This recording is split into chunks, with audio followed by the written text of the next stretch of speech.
So for the vanilla syrup, I'm gonna put a cup of water in this pan. So I'm going to be using monk fruit to make my syrup. You can use any sweetener you want, but I'm using monk fruit, okay? I'm gonna use a cup of monk fruit.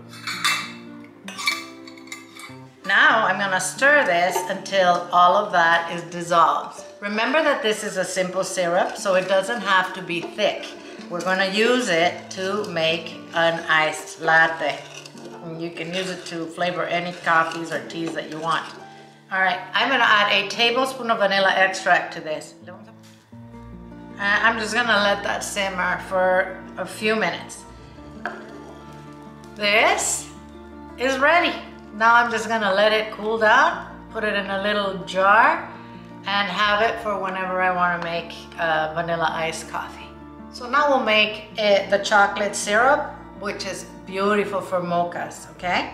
So I have a cup of water, and I'm going to add a cup of monk fruit. We're gonna stir it until the monk fruit is dissolved.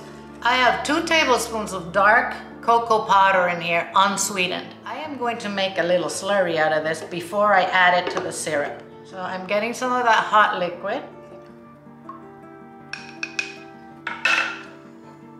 And I'm gonna mix it until I have no more little balls. And we add that to our syrup.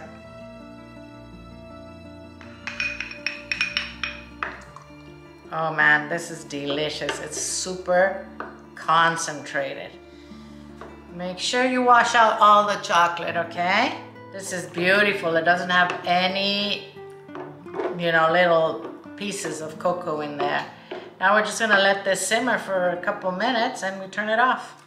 All right, guys, we're gonna let this cool down and put it away in a little jar. This is how I keep my syrups, guys, in the fridge up to a month with a lid, obviously. We will make a mocha frappuccino with this next video. And then we're also gonna make an iced latte with vanilla syrup. Yummy, yummy. Thanks for watching. I'm gonna see you soon.